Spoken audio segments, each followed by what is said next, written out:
ग्वालियर में आयोजित 64वीं अखिल भारतीय गेहूं एवं जौ अनुसंधान कार्यकर्ता गोष्ठी में केंद्रीय कृषि मंत्री ने बड़ा संकल्प दिलाया है।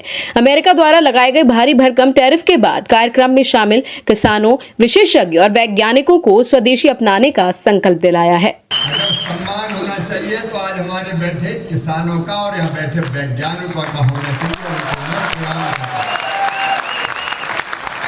भारत सरकार खाद का निरंतर इंतजाम कर रही है और लगातार जितनी अपेक्षित मात्रा है लगातार खाद आ रहा है। तो इंतजाम में भारत सरकार भी लगी हुई है और वितरण की व्यवस्था राज्य सरकार भी देख रही है। ये कहा था कि बायो स्टूबलेंट के नाम पर, इसको कहते हैं जैव उत्तेजक, कई दवाइयाँ किसानों को सजेस्ट की जाती कि आप फसल में डालोगे तो उत्पादन बढ़ेगा। अब ऐसी 30,000 दवाइयाँ बिक रही थी जिनका कोई प्रोटोकॉल पहले तय नहीं हुआ कि वैज्ञानिक रूप से उनका फायदा होगा कि नहीं।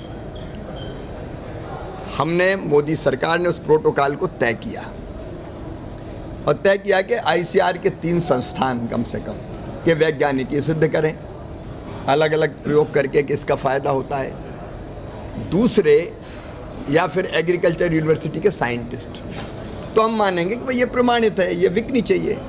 नहीं, कई जगह से ये शिकायत आई थी कि हम दवाई डाल रहे हैं, फ़ायदा ही नहीं हो रहा। तो ये प्रोटोकॉल तय किया और अब उनमें से कई कंपनियां आई नहीं, लगभग 22,000 दवाइयाँ प्रमाणित करवाने, और बाकी जो आई हैं उनमें से 600 अभी प्रयोग चल रहा है वो लगातार, लगभग 642 ऐसी पाई गई जिससे उत्पादन बढ़ता है। तो हम अब एजुकेट करेंगे किसानों को कि ये दवाइयाँ हैं, इनसे उत्पादन बढ़ता है वैज्ञानिक रूप से जो सिद्ध है, और बाकी को वो अवॉइड करें। ये नहीं चल सकता कि किसी ने कोई चीज़ बनाई और डाल दो, कई बार भ्रम में डालते हैं और लाभ नहीं होता, इसलिए ये काम किया है। तो ये माना जाएगा आईसीआर और कृषि विश्वविद्यालय जिन्हें अप्रूव करेगा उन्हीं का इस्तेमाल किया जाएगा।